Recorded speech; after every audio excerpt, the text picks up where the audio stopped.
तो आज मैं जो मूवी का एक्सप्लेनेशन करने वाला हूँ वो शायद एक नंबर 1 मूवी है। तो चलिए शुरू करते हैं ये मूवी का एक्सप्लेनेशन, बहुत मज़ा आने वाला है। तो सबसे पहले मूवी को 2 भागों में डिवाइड कर दिया जाता है। एक तरफ अमीर लोग होते हैं तो दूसरी तरफ गरीब लोग होते हैं। और फिर हमारी मूवी का सबसे मेन कैरेक्टर जोकर को दिखाया जाता है, उस जिसका नाम ऑथर होता है। बैकग्राउंड में न्यूज़ चलती है देश के बिगड़ते हालात, ऊंचे दाम और महंगाई के ऊपर। लेकिन सोसाइटी में क्या होगा इसका निर्णय बस अमीर ले सकते हैं, जिसके कारण अमीर और अमीर होते जा रहे हैं और गरीब अपनी नॉर्मल लाइफ जीने में भी स्ट्रगल करना पड़ रहा है। ऑथर जब एक साइन बोर्ड द्वारा किसी कंपनी का ऐड कर रहा होता है तो कुछ लड़के आके उसका बोर्ड छुड़ा के भाग जाते हैं। जब ऑथर उनको पीछा करता है तो वो लड़के ऑथर को बहुत मारते हैं और उसका साइन बोर्ड भी तोड़ देते हैं। ऑथर उसकी कंपनी में जाता है तो ऑथर को बहुत उसको समझाने की जगह उसको और डांटता है। यहाँ तक वो इस बात को भी मानने से इनकार कर देता है कि लड़कों ने उन्हें मारा और उसका साइन बोर्ड तोड़ दिया। ऑथर का बॉस उसको जलील करते हुए बोलता है अगर तुमने वो साइन बोर्ड नहीं लेके आया तो वो तुम्हारी सैलरी में से पैसे काट लेगा। ऑथर ये बात सुनने के बाद वो और भी ज़्यादा दुखी हो जाता है। भी हम देख सकते हैं कि ऑथर अभी भी एक अच्छा इंसान है। यहाँ हम देखते हैं जब ऑथर का दोस्त वो लड़कों को बुरा वाला बोलता है तो ऑथर बोलता है वो बस कुछ बच्चे थे। यहाँ हम देखते हैं ऑथर का दोस्त उसको गन देता है पर ऑथर गन लेने से मना कर देता है। फिर ऑथर का दोस्त बोलता है वो बस उसकी सेफ्टी के लिए देना चाहता है ये। उसके बाद ऑथर वो गन को रख लेता है। तो ऑथर बस में ट्रेवल कर रहा होता है तो वो एक बच्चे को हंसाने की कोशिश करता है जो उसकी ह्यूमैनिटी को दर्शाता है। पर वो बच्चे की माँ ऑथर को रूडली देखने लगती है। फिर ऑथर खुद जम के हंसने लगता है। फिर ऑथर अपनी जेब से एक कार्ड निकालता है और वो लेडी को दे देता है जिसमें लिखा रहता है कि वो मेंटली रूप से डिसऑर्डर है। इस बीमारी के कारण ऑथर को कभी भी हंसी आने लगती है और ऑथर उसकी हंसी को चाहकर भी नहीं रोक सकता है। यहाँ तक कि ऑथर जब बहुत ज़्यादा दुखी रहता है तब भी उसे बहुत हंसी आने लगती है। ऑथर को एक सर में चोट लग गई थी जिसके कारण उसको ये प्रॉब्लम हो चुकी थी। ऑथर अपनी बीमारी के इलाज के लिए सोशल सर्विसेज में डिपेंड करता था। फिल्म में देख सकते हैं कि ऑथर इतना हर्ट और दुखी होता है। जब ऑथर साइकोलॉजिस्ट से मिलता है तब भी वो उसे बोलता है कि डॉक्टर से बोल के उसकी मेडिसिन बढ़ा दे, थोड़ा अच्छा फील हो, जबकि वो ऑलरेडी 7 अलग अलग तरह की दवाइयाँ ले रहा होता है। दूसरी तरफ हम देखते हैं जब ऑथर घर जाता है तो वो हमेशा लेटर बॉक्स चेक करता है और दूसरी तरफ उसकी मॉम हमेशा पूछती है क्या थॉमस वेन्स का कोई लेटर आया कि नहीं। ऑथर की मॉम पेनी फ्लैक थॉमस के घर में 3 साल तक काम करती है और उसकी मॉम सोचती है उसकी और उसकी बेटी की अगर थॉमस को हालत पता चलेगी तो थॉमस कुछ ना कुछ तो करेगा। पेनी ऑथर को लेकर बहुत ही चिंतित रहती थी। यहाँ हम देखते हैं ऑथर के बहुत ज़्यादा दुबले होने पर भी उसकी मॉम बहुत ज़्यादा चिंता जताती है। फिर ऑथर टीवी देखता है जिसमें गवर्नमेंट हर एक चीज़ का जिम्मेदार गरीबों को बताते हैं। अब आज के हालात से इसको कंपेयर करेंगे तो आप इसको बिल्कुल सही पाएंगे। आजकल की गवर्नमेंट किसी भी चीज़ की बिगड़ती हालात का कुछ भी स्टूपिड सा बयान दे देती है। और फिर मरे फ्रैंकल का शो स्टार्ट हो जाता है। ऑथर और पेनी दोनों मरे फ्रैंकल के बहुत बड़े फ़ैन होते हैं तो मरे का वो शो हर बार देखते हैं। यहाँ तक वो मरे को अपना आइडल मानता है। मरे का वो बहुत बड़ा फ़ैन होता है क्योंकि मरे सबको कॉमेडी से हटाता है। उसके बाद हम देखते हैं कि जब आर्थर का बॉस उसको साइन बोर्ड के लिए बहुत ज़्यादा जलील करता है और आर्थर बहुत ज़्यादा हर्ट हो जाता है तो वो घर पहुँचता है। उसे लिफ्ट में एक लड़की सोफी दिखती है जो उसके अपार्टमेंट में ही रहती है। सोफी एक सिंगल मदर होती है और आर्थर उसे देखकर अट्रैक्ट हो जाता है। बाद जब ऑथर घर जाता है तो उसकी मॉम उससे फिर से थॉमस के बारे में पूछती है। उसकी मॉम थॉमस में बहुत बिलीव करती है तो उसकी मॉम को समझाता है कि वो एक बहुत बड़ा निर्दोष इंसान है, वो हमारी मदद क्यों करेगा। अगले दिन हम देखते हैं कि ऑथर सोफी को फॉलो करता है और फिर रात में सोफी उसके घर आती है।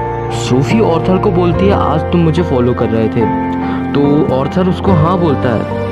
तो फिर सोफी यहाँ तुमको थोड़ा अजीब देखने को मिलता है। सोफी उससे इम्प्रेस हो जाती है। नेक्स्ट सीन में हम देखते हैं ऑथर जोकर बनकर हॉस्पिटल में बच्चों का मनोरंजन करता है और उसके जेब से गन निकल के नीचे गिर जाती है। फिर ऑथर को उसकी वो जॉब से भी हटा देते हैं। हाँ, ऑर्थर अपनी बॉस को समझाने की कोशिश करता है कि वो गन एक नकली गन थी, वो अपने परफॉर्मेंस में वो यूज़ करने वाला था। फिर उसका बॉस कहता है कि उसके दोस्त ने उसे बता दिया था कि तुमने एक गन खरीदा है लास्ट वीक में। इस बात से ऑर्थर बहुत हर्ट हो जाता है क्योंकि उसके दोस्त ने उसे ये गन दिया था। उसे समझ नहीं आता कि उसके दोस्त ने उसे झूठ क्यों बोला। ऑर्थर बहुत दुखी होता है और ट्रेन में जा रहा होता है। इनमें 3 लड़के बैठे रहते हैं और वो एक लड़की को छेड़ते हैं और तभी आर्थर को बहुत ज़्यादा हंसी आने लगती है और वो अपनी हंसी को नहीं रोक पाता है। वो तीनों को लगता है कि ऑर्थर उसका मजाक उड़ा रहे हैं, इसलिए ऑर्थर को वो मारने लगते हैं। ऑर्थर को कुछ बोलने का मौका बिना दिए ही मारने लगते हैं। तभी आर्थर वो तीनों को गोली मार देता है और ऑर्थर डर के भागता है। ऑर्थर भागते भागते एक वॉशरूम में चला जाता है, फिर वहाँ नाचने लगता है। ऑर्थर उन तीनों को मारने के बाद डरने के बजाय बहुत अच्छा फील करता है। वो मर्डर को एंजॉय कर रहा होता है। हाँ, हमें देखने को मिलता है जो ऑर्थर जो पहले से स्ट्रगल कर रहा था, सोसाइटी उसका और शोषण करता है। सोसाइटी को उसकी हेल्प करनी थी, सोसाइटी ने हर जगह जाके उसका उत्पीड़न करा। अच्छे इंसान से फाइनली एक साइकोपैथ क्रिमिनल जोकर बन गया। इसके आगे हम देखते हैं कि थॉमस वेन्स का टीवी में इंटरव्यू आ रहा होता है। वो ट्रेन में मारे गए 3 लड़कों को अच्छा इंसान बताता है। बोलता है कि उसे आश्चर्य हो रहा है कि वो उस जोकर का सपोर्ट क्यों कर रहे हैं पूरे लोग। तो एक डरपोक और मास्क के पीछे छुपा हुआ है। हाँ, हम देख सकते हैं कि ऑर्थर इन मर्डरों को अचीवमेंट की तरह फील करने लगा था क्योंकि अब शहर में कई लोग ऑर्थर को हीरो मान रहे थे और थॉमस वेन भी एक लाचार इंसान की तरह सिर्फ इसमें बयान दे रहा था। उसके बाद हम ऑर्थर को देखते हैं कि ऑर्थर एक साइकोलॉजिस्ट के साथ बैठा रहता है और वो साइकोलॉजिस्ट ऑर्थर को बोलती है कि उसकी तुम्हारी और मेरी आज लास्ट मीटिंग है। गवर्नमेंट ने सोशल सर्विसेज का बजट कट कर दिया है, गरीबों की मेडिसिन और ट्रीटमेंट का बजट भी कम हो चुका है। उसके बाद ऑर्थर साइकोलॉजिस्ट से बोलते हैं कि तुम हमेशा मुझसे क्वेश्चन करती हो, मुझे नेगेटिव थॉट्स तो नहीं आते, लेकिन तुम कभी भी मुझे नहीं सुनती। अच्छा, जो मैं बता रहा हूँ वो नेगेटिव थॉट ही तो है। इससे ये पता चलता है कि ज़रूरतमंदों को स्वास्थ्य की सुविधा मिलनी चाहिए। दूसरा, वो सुविधा सही स्टैंडर्ड की भी होनी चाहिए। ये सुविधा सिर्फ दिखावे की सुविधा नहीं होनी चाहिए। और शायद ऑर्थर की मेडिसिन ना मिलना उसको और भी ज़्यादा क्रिमिनल साइकोपैथ जोकर बनाता है। नेक्स्ट सीन में हमको देखने को मिलता है कि Arthur as a stand up comedian दिखाई देता है, लेकिन उसे हंसी आने लगती है। वो अपने डायलॉग सही टाइम में डिलीवर नहीं कर पाता। भी वहाँ होती है जो ऑर्थर के जोक को एंजॉय कर रही होती है। फिर वो लोग साथ में वॉक करते हैं। इसके बाद जब ऑर्थर घर पहुँचता है तो उसकी माँ उसे एक लेटर थॉमस वेन्स को पोस्ट करने को बोलती है। वो लेटर देखता है तो उसमें लिखा रहता है कि ऑर्थर थॉमस वेन्स का ही बेटा है। पेनी लेटर में बोलती है कि उससे बेटे को हेल्प की ज़रूरत है। ऑर्थर को गुस्सा आता है कि उससे ये बात क्यों छुपाई गई, लेकिन फिर पेनी ऑर्थर को बोलती है कि थॉमस वेन एक पावरफुल इंसान है। पेनी और थॉमस एक दूसरे से प्यार करते थे, पर वो ये बात समाज के सामने नहीं ला सकते थे। पेनी ने लेटर में साइन करके भी दिया था कि वो बात ये किसी को नहीं बताएगी। ऑर्थर थॉमस वेन्स के घर जाता है। वहाँ आर्थर अब छोटे ब्रूस वेन मतलब हमारे बैटमैन से मिलता है। वो उसे मैजिक ट्रिक दिखाकर खुश करने की कोशिश करता है। तभी वहाँ पर अल्फ्रेड आ जाता है जो ब्रूस को अनजान इंसान से दूर करता है। ऑर्थर अल्फ्रेड को बोलता है कि मैं एक अच्छा इंसान हूँ। है मेरी माँ पेनी फ्लिक ने यहाँ 30 साल काम किया था। इसी दौरान अल्फ्रेड उसको उधर से जाने को बोलता है और पुलिस बुलाने की धमकी भी देता है। ऑर्थर फिर भी बोलता है कि वो थॉमस वेन से मिलना चाहता है। फिर ऑर्थर अल्फ्रेड को बताता है कि थॉमस उसका बाप है। अल्फ्रेड उसको बोलता है उसकी माँ पेनी एक पागल है, उसने ये मनगढ़ंत बातें बताई है कि थॉमस वेन्स उसके बाप है। ऑर्थर अल्फ्रेड का गला पकड़ लेता है क्योंकि उसने उसकी माँ के बारे में बुरा बोला है। फिर आर्थर वहाँ से भाग जाता है। जब ऑर्थर घर पहुँचता है तो वो देखता है उसकी माँ को एम्बुलेंस में लेके जाया जा रहा है। उसकी माँ को स्ट्रोक आया होता है। ऑर्थर बहुत दुखी और परेशान हो जाता है। तभी वहाँ डिटेक्टिव वेन और वर्थ आते हैं। और वो आर्थर से वो 3 मर्डर के बारे में पूछते हैं। आर्थर इस बारे में कुछ भी पता होने से इनकार करता है। आर्थर को ये भी पता चलता है जब ये डिटेक्टिव उसकी माँ से पूछताछ कर रहे थे तो उसकी माँ को उसी समय स्ट्रोक आ गया था। डिटेक्टिव उस गन की भी बात करते हैं जिस कारण आर्थर को जॉब से निकाला गया था। फिर वो आर्थर की बीमारी का भी मजाक उड़ाते हैं। आर्थर अपनी माँ के पास चला जाता है। यहाँ हम देखते हैं कि आर्थर के साथ सोफी भी बैठी होती है। इसके बाद टीवी में मरे का शो शुरू हो जाता है। इसमें आर्थर का एक वीडियो क्लिप दिखाया जाता है। मरे शो में आर्थर का मजाक बना के पब्लिक को हंसाया जाता है। यहाँ हम देखते हैं कि आर्थर इस बात से और दुखी हो जाता है। जिस मरे को वो फादर फिगर मानता था वो उसकी कंडीशन का मजाक उड़ा रहा था। मरे अपने फायदे के लिए वैसी ही घटिया हरकत कर रहा था जैसे दूसरे लोग करते हैं। नेक्स्ट सीन में दिखाया जाता है कि शहर के हालात और बिगड़ते जा रहे हैं। शहर की कई जगहों में दर्शन और दंगे हो रहे हैं। जो लोग दंगा कर रहे होते हैं वो लोग जोकर का मास्क पहनते हैं। ये लोग अमीरों के खिलाफ दंगेबाजी कर रहे होते हैं। ये सब देखकर आर्थर बहुत खुश होता है क्योंकि ये लोग जोकर से इंस्पायर थे। आर्थर ही वो जोकर था। ये सब देखकर आर्थर बहुत खुश हो जाता है क्योंकि आर्थर इन सब का हीरो बन जाता है। इसके बाद एक थिएटर का सीन दिखाया जाता है जिसमें चार्ली चैप्लिन की मूवी चल रही होती है जिसका नाम मॉडर्न टाउन होता है। और थिएटर के अंदर शहर के रईस लोग ये मूवी देख रहे होते हैं। थिएटर के बाहर कई लोग जोकर का मास्क पहनकर प्रदर्शन कर रहे होते हैं। ये लोग मैं भी जोकर बोलकर चिल्ला रहे होते हैं और आर्थर ये सब देखकर बहुत खुश हो रहा होता है। उसी दौरान सिक्योरिटी वालों से और प्रदर्शन वालों की झड़प हो जाती है और जोकर कैसे भी करके थिएटर के अंदर घुस जाता है। आर्थर थिएटर के अंदर थॉमस वेन्स को देखता है और उसके पीछे पीछे वॉशरूम जा रहा होता है। आर्थर उसको वॉशरूम में बोलता है वो उसका और पेनी फ्लेक का बेटा है। यहाँ थॉमस आर्थर से बहुत बेरुखी से बात करता है। बोलता है कि वो उसका बाप नहीं है, उसे गोद लिया गया था और तुम्हारी माँ पागल है। थॉमस बोलता है जब तुम बच्चे थे तुम्हें भी एक साइको हॉस्पिटल भेजा गया था। आर्थर आपा खोल देता है और बोलता है तुम लोगों की प्रॉब्लम क्या है, तुम लोगों में इंसानियत क्यों ख़त्म हो रही है। ये बातें आर्थर थॉमस और अमीरों के लिए बोल रहा होता है। और फिर आर्थर को अचानक हंसी आने लगती है।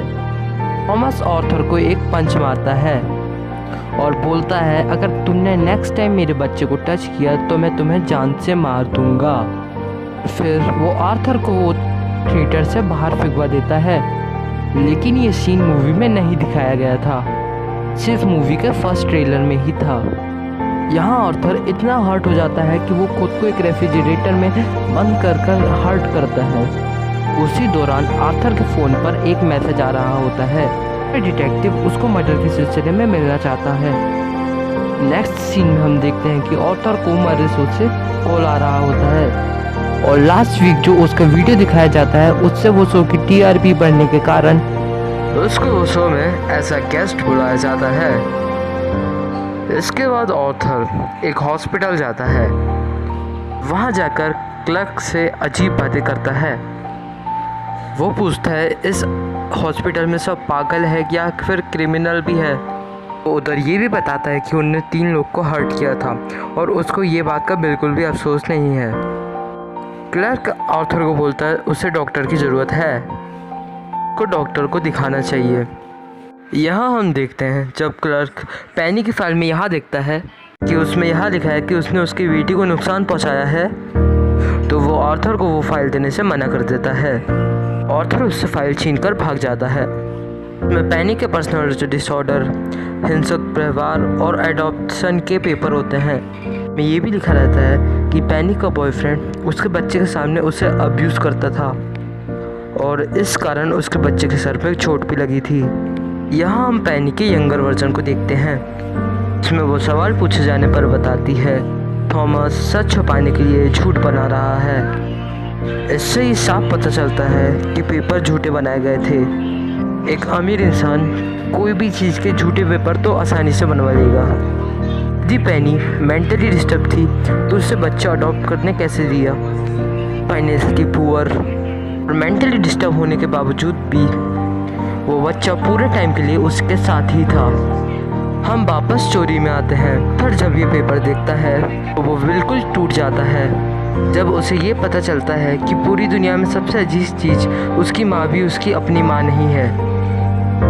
आर्थर सीधा सोफी के घर जाता है, पर सोफी उसे देखकर डर जाती है और उसकी बाहर से जाने की रिक्वेस्ट करती है। यहाँ हमें पता चलता है कि सोफी आर्थर की गर्लफ्रेंड नहीं थी, ये सब आर्थर की इमेजिनेशन थी। ऐसा ही हमें कुछ स्टार्ट में देखने को मिला था जब वो मरे शो देख रहा था। मरे उसको स्टेज में बुलाता है और बोलता है कि उसके पास सब कुछ है लेकिन आर्थर जैसा बेटा नहीं है। ये सब आर्थर ने इमेजिन किया था। फिर हम देखते हैं कि आर्थर वहाँ से निकलकर अपने अपार्टमेंट जाता है। वहाँ जाकर उसे पुलिस और एम्बुलेंस की आवाज़ आती है। ये इस बात का भी साइन हो सकता है कि शायद आर्थर ने सोफी को मार दिया है। नेक्स्ट सीन में आर्थर हॉस्पिटल में अपने माँ के पास होता है। फिर हम देखते हैं कि आर्थर जोकर का मेकअप कर रहा होता है। फिर उसकी माँ की तस्वीर मिलती है। उसमें उसके पीछे थॉमस उसकी माँ की स्माइल की तारीफ कर रहा होता है। फिर उधर आर्थर का दोस्त आता है और पेनी की डेथ के शोक जताता है। फिर वो उन 3 मर्डर और आर्थर से हुई छानबीन की बात छेड़ता है। तभी आर्थर उसका भी मर्डर कर देता है। उसके बाद आर्थर जोकर के फुल गेटअप में मरे शो के लिए निकलता है। आर्थर इस सिचुएशन को डांस कर एंजॉय करता है कि तभी आर्थर को डिटेक्टिव बग और गैरी पीछे से आवाज़ लगाते हैं। आर्थर भाग के ट्रेन के अंदर जाता है और उसके पीछे डिटेक्टिव्स भी। ट्रेन में सब लोगों ने जोकर का मास्क पहना होता है।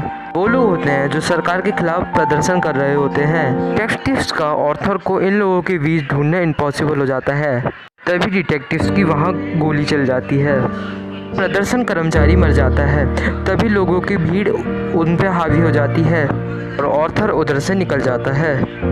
नेक्स्ट सीन में आर्थर अपने मेकअप रूप में न्यूज़ देख रहा होता है। न्यूज़ में दिखाता है कि 2 डिटेक्टिव गंभीर रूप से घायल हो चुके हैं। फिर वहाँ मरे आता है। मरे आर्थर को जोकर के रूप में देख के बोलता है, क्या तुम इन लोगों की लीडर हो? आर्थर मरे से रिक्वेस्ट करता है कि जब वो उसको शो में इंट्रोड्यूस करे तो जोकर के नाम से करे। इंट्रोड्यूस करने के बाद मरे आर्थर से उसके गेटअप का रीज़न पूछता है। बोलता है कि ये मैंने लोगों को हंसाने के लिए किया है।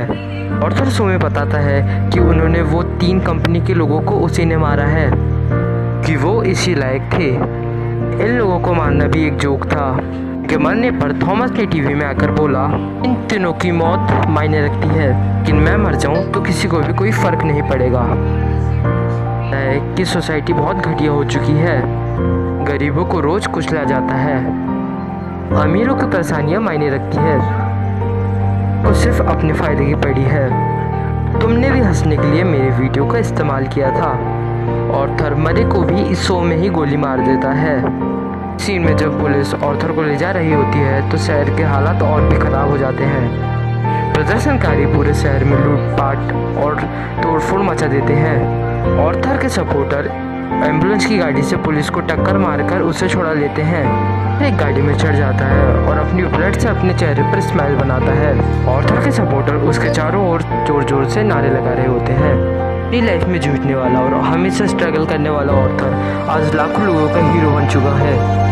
नेक्स्ट सीन में हम देखते हैं थॉमस वेन अपनी वाइफ छोटे ब्रूस वेन्स के साथ थिएटर से बाहर निकलता है। गाड़ी में मास्क पहना हुआ आदमी थॉमस वेन्स और उसकी बीवी को गोली मार देता है। फिर लास्ट सीन में आर्थर मेंटल असाइलम में होता है। साइकोलॉजिस्ट के सामने हंस रहा होता है। साइकोलॉजिस्ट उससे हंसने की वजह पूछती है तो आर्थर बोलता है, तुम नहीं समझोगी। वेन्स को उसकी पेरेंट्स की डेड बॉडी के साथ दिखाया जाता है और यहीं से बैटमैन की कहानी शुरू होती है। यहाँ आर्थर की हंसी के 2 कारण हो सकते हैं। पहला ये कि वो मर्डर को एंजॉय करता है। थॉमस वेन्स और उसकी पत्नी का मर्डर उसके लिए कॉमेडी था, उसे वही मिला जो वो डिजर्व करता है। दोनों के मर्डर के बाद ब्रूस वेन बैटमैन बना, वो बैटमैन की ओरिजिन का कारण बना है। हम उम्मीद करते हैं कि बैटमैन मूवी में ये सारे राज खुल जाएंगे। मूवी हमें आज की समाज का असली चेहरा दिखाती है कि यहाँ एक भोले भाले इंसान का शोषण होता है। जब वही आदमी इसका बदला लेता है तो पूरे समाज को उसका खामियाजा भुगतना पड़ता है। इस फिल्म के डायरेक्टर ने इस मूवी को ओपन एंडिंग रखा है, लोगों पर छोड़ा है और उसकी समझ पर।